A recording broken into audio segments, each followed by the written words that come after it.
But we have to start with major developments regarding Chelsea this evening. Roman Abramovich has been hit with financial sanctions by the European Union. And so what does that mean for the club's future in the Champions League? Is it uncertain? Well, Chelsea, Champions League defending champions, of course, due to arrive in Lille later this hour.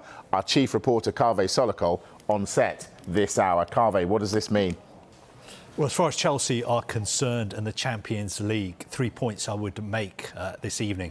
The first one is that as it stands, Chelsea's game against Lille in the Champions League tomorrow night is going ahead.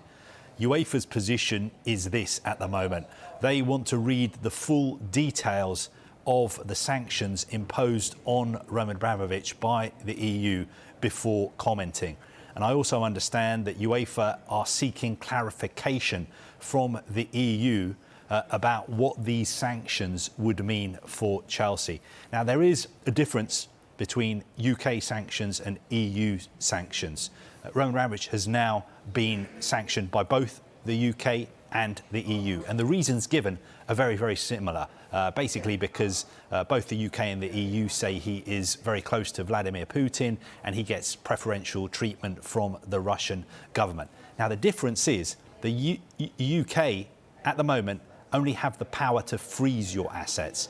The EU have the power to freeze and or seize your assets as well. That is why we've seen oligarchs, including Roman Abramovich, moving their assets, for instance, yachts and private jets, around the world to try and get them away from the EU in case they are sanctioned by the EU. Now, as far as Chelsea are concerned, of course, the worry at the moment is how does this affect their participation in the Champions League going forward? They are the defending champions. For instance, are Chelsea, because they're owned by Roman Abramovich, allowed to play on EU territory when their owner is sanctioned by the EU? That is what UEFA are trying to work out this evening. That is why they're talking to the EU. Kaveh Solokol, our chief reporter, thank you very much. So, as you say, Chelsea are in Lille, and our reporter Gary Cottrell is awaiting their arrival. Let's go to Gary now. So, Gary, yet another crisis for Chelsea. Any sign of them yet? Yeah, another moment of uncertainty in this sea of uncertainty for Thomas Tuchel, for the coaching staff, for the players. But actually, they've been spared it because they've been in the air for the entire time.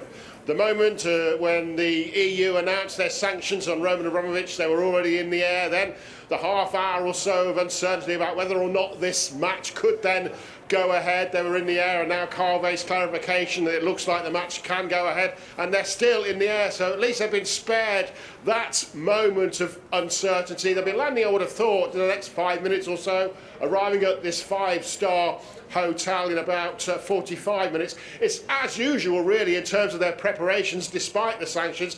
They booked, paid for and planned this trip in advance of those sanctions being imposed. So training session at Cobham, tick. Bus to the airport, tick. Charter jet to Lille, tick. Charter bus to this 5-star hotel, tick. Meeting, dinner, sleep, and now it seems match going ahead, tick. Indeed. Gary Cottrell, thank you very much. Tick. Now, earlier today, the Sports Minister, Nigel Huddleston, was asked questions surrounding the impact of the UK government's sanctions on Abramovich and their consequences on the club's future. Now, he said Chelsea are not too big to fail, but that the future of the club isn't currently in doubt. The government allow a football club to go bust because it gave up sponsorship from a Russian firm. Are they too big to fail?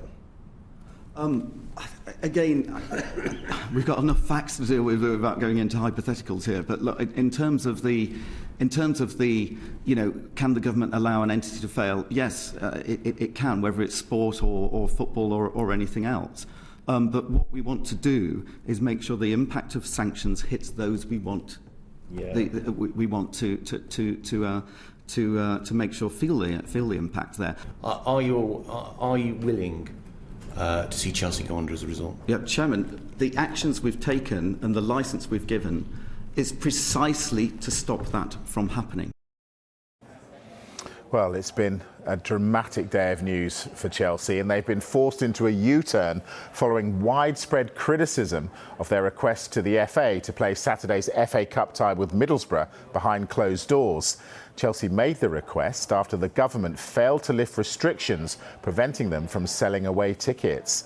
Well, Chelsea released a statement to the FA saying that with extreme reluctance, the governing body should not allow fans of either side at the Riverside for matters of sporting integrity.